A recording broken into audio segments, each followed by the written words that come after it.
Hello friends, my name is RagePanda1 and we are back with part 2 of the Neo-Geo in-depth account review. When last we met, we were just getting into his champions and going through everything he's got set up on his main team, and we're going to pick it up right there. But first, I just want to mention two things. Number one, you guys were all amazing at my stream tonight, and you really made my whole week and month and everything. Everybody was great. The generosity was off the charts. I honestly can't believe it. I will never financially recover from this. Secondly, I want to do a spin on our wheel so that we can see who is going to be the target of our next account review, and I almost want to say victim because you have to go after Neo-Geo, so if anybody's going to get judged, it might be you. Hoping for the best for you though. We have got...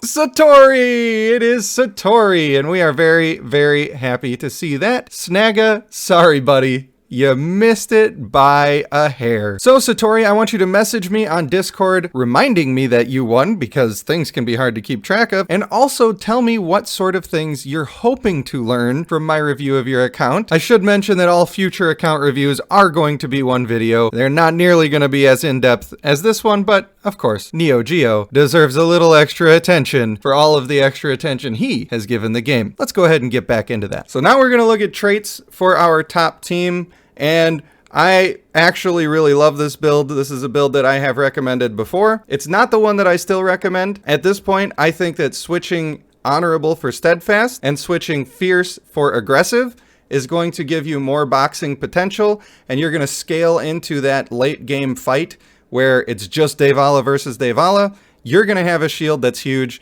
They're going to have speedy traits that doesn't do much for them at this point, and you're going to win the boxing match. Now this build does basically the same thing, but I think that with aggressive and steadfast, it's the same thing but better. On an early account, I recommend this build. If you got the resources, I recommend the other one. Now, seeing ambitious here hurts my soul. It really does. I do sort of get the point of it, but I think that over the long run, you're going to get more out of using focused, although at level 22, it is 300 energy. That is considerable, but you've already got agile on your person, and if you had a level 22 focused here, you would be gaining more over the course of a battle. So I can see how this is steered towards just trying to get the first ultimate off, but even if that's really your play and that's what you're sticking with, I would probably put focused over agile in that case. We're splitting hairs here. They're both going to work pretty decent. We've got agile here to stack the burning.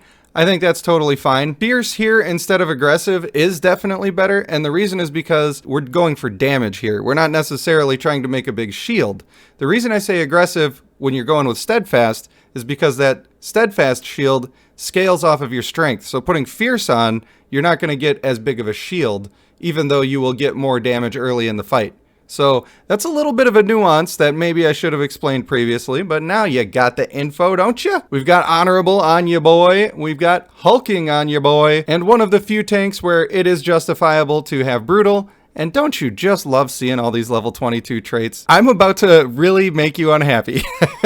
Now I see everybody talking about how you can't beat Neo, and you can't beat Neo, and it's so hard to beat Neo, and man, I hate it. I can't ever beat Neo. My friends, I don't want to make him change his whole account here, and I hope I'm not losing a friend. But if you take a female Nass into his team right here, you're going to make him real sad real fast. But don't do that. Don't take my advice. But I do think that it would be very fun. And I also think that if your main point was just to counter this team, you don't need to have stacked vigor on that female Nass. She just needs to make it to ult. You know, you make people sad. And her passive does more damage against shields anyway. He's also got the male Aeson, but I digress. We got 56 vigor here on our male Tidestorm, and I guarantee you that he wishes that he could get this one to 100 real fast, because male Tidestorm is incredible. Absolutely incredible. And it's really weird to me that we're seeing Sanguine on this guy, but I sort of understand it. I can see why the choice was made here, and I can get behind it, but it's not my favorite. The only reason I'm really getting behind it at all is because he really only has one support on the team. Now, one thing that makes me almost a little sad here is that seeing Noble and Confident on this guy tells me that he's just decided I'm never using this guy again. I'm just not using him. Just forget it. And the reason that he has to do that, like, we're all jealous. Everybody that's watching this is jealous. Even the top end players are jealous because this account is insane. Absolutely incredible. We're mad about the Vigor farm and how people got to use it. and maybe we missed out. I know I didn't take advantage of it as much as I should have. But look what you're left with. I bet he wants to use that Yevnayan because it's so good and it's so good at countering things. And there's a lot of exciting teams that he could be making with it. But how is he going to make up 88 vigor to try to match a female Devala? He's not going to do that. It's going to take him 2,000 marriages to get that done. He's not going to bother. For one, he's not going to have the materials to do it. And I don't even want to think about the price tag of those rings to get that done, much less the time it would take to sit there and marry and marry and marry and marry hundreds and hundreds of times. I think that's why we're seeing what we're seeing here, and it's a little disheartening. And I hope that GOAT Games actually watches this review, and I want you to see the state that you're putting your biggest supporters in, okay? You need to fix that Vigor farm. Everybody was fine with it. Nobody was mad about the Vigor farm. Make sure it caps out at 100. Don't let it go past that. But bring back the part where we got a hybrid bonus. We're lucky that we didn't get to the point where we have characters locked in, because I feel for you, bud. That's a rough spot. Now, you have 10 vigor. You have 10 vigor on an 11-star male luxuriant. I demand that you delete your account. How dare you do this? And why? Oh, man. I mean, he does produce pretty well in a district, but not nearly as well as the female does. You must delete this character. Make it stop. I hate it so much. And man, just not much else. No experimentation really going on. And guess what? We just discovered why he is not using his female Lion Stone like everybody else. It's because she has 0 vigor. And he can't fix that in the state of the game that is right now. Man, I bet he has slammed his fist on a desk so many times just thinking, why, God, why? Bring back the Vigor farm, please. And I agree. Please do. This was worth doing. She is very good. I know that she doesn't have the Vigor right now to actually be usable to you, but she is so good and so underrated. People, do not sleep on female Elzadeth. Now, immediately looking at these warriors, I'm feeling a little bad for Neo again because those Nagas are coming out in like 24 hours, and he does not have any Ascension materials at all for them. This account is very clean and well maintained. I'm impressed with that. So I know we want to end on some combat here, and that's exactly what we're going to do, but we're going to start with a guild boss first. Now, of course, these are huge numbers, and they're all very exciting, but we are going to go ahead and skip to the end and check out these stats. No surprise that M-Tide brings it up. He's always really good in a boss fight. And if you're surprised about the Bloodstorm's damage and you're wondering why I didn't make a big deal of showing these screens in the previous video, everybody, she's not max vigor. A lot of these other people are. She's not max on her skill tomes either, which I have not checked on this account, but we will right now. And of course, she's not going to do as much damage. But if your team isn't as pristine and as well thought out as Neo's is, she's going to perform a lot better for you in comparison to the rest of the team. So you can see she's level 10, and level 6. Now that's highly respectable and probably one of the best built Bloodstorms that you're going to find in terms of those books. But it still ain't max, okay? And 6 vigor is not cutting it against 2 level 100s or even a level 56. All right, now my favorite part. My favorite part of these videos is when I'm on a big account, I get to go ruin somebody's day.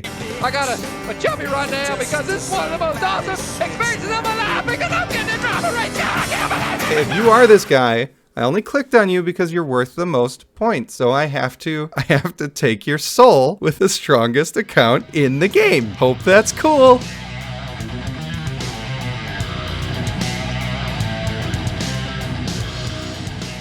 Now we understand why he uses Ambitious. Just walked up and ulted right away. He didn't even do anything else, really. I might stand corrected on that one. All right, Doozle. I love your name, Doozle. I really appreciate you for being a part of this. And also, I'm so sorry. All right, so we'll just imagine you're on the other side of this battlefield. Oh, it hurts. Oh, it hurts to even watch. I can't believe I've done this to this person. And of course, our male Aesin's doing all the damage here. If you weren't sure if male Aesin was any good at all, look at that ult damage. If he's not doing damage for you, you either are not building him right or not supporting him right. You don't need 100 vigor for this to be the case. He has 100 vigor because he was worth it before the vigor. That's the only reason somebody like Neo is putting that investment in. Okay, he didn't invest 100 vigor hoping, well, gee, golly gosh, I hope that later my male Aesin will start beating people up real good. No, He already does, and that's why he's got the bigger. Thank you for coming to my TED Talk. All right, that was all I was going to do, but we do have one more contender here who's a little bit higher, a little bit closer to being able to take the whooping. What I really want to see is this active skill. Come on, guys, can you please survive for 2 seconds so that I can do this active skill? Man, no. The answer is no, they cannot. The male ASN, ladies and gentlemen. I am going to be reusing some of this footage when I make a guide video for male ASN to go along with my website, ragepanda1.com, which is a resource for you to use when you are learning to play the game. Now, we're not going to go over the damage for that last one because I think we all saw what happened with that big male ASN ult. I don't like this one bit. I think you have more options, my friend. I think you have more options than this. So I think that this is just a team of convenience. He just happens to have these people leveled up for districts. You can see that 4 of these are all district champions that are leveled up, and that's why they have gold invested into them, and that's why they're on the team. But Neo, my friend, might I suggest to you that you take this opportunity of your secondary teams, or maybe even tertiary teams, and try out some of the more exciting builds that might want to keep you more enthralled with the game a little bit. You don't have to be pure efficiency. Now, what I'm guessing happens is that Neo understands that you park yourself on one of the gates. So he might be parking on those nodes and then switching his team. I personally don't like that tactic, but that's just me. So Blue is holding the middle here, and we're gonna go just do violence. It's the gorilla up in here. I am going to dismantle him and take his soul home with me. I hope. Sorry if I lose, Neo. I don't know what I'm doing, man. Oh, I should have switched them so they grouped up a little better. That would have been good. Now, this fight is going on way longer than the fights that we were seeing in our previous game. Oh, no. I was afraid that was going to happen, but it's Devala versus Bloodstorm, and Devala wins that fight. Now, the real issue with trying to show you an account like this is that nobody can really fight it, except in VOC, where the fights are so aggressive that you end up having one dude left after the fight. We Mary, you officially get a shout out in the video. Thanks for guest starring. Now, I would say that we have a pretty easy battle here, but the fact of the matter is that with the way that Valley of Conquerors works, and the way that level scaling works, that doesn't mean that this is going to be an easy battle. We may still lose some people, and that can really gimp you, even when you're Neo-Geo. Here's our big ultimate, absolutely crushing. That male ASN is a monster. It's unfortunate that he died there, but what are you going to do?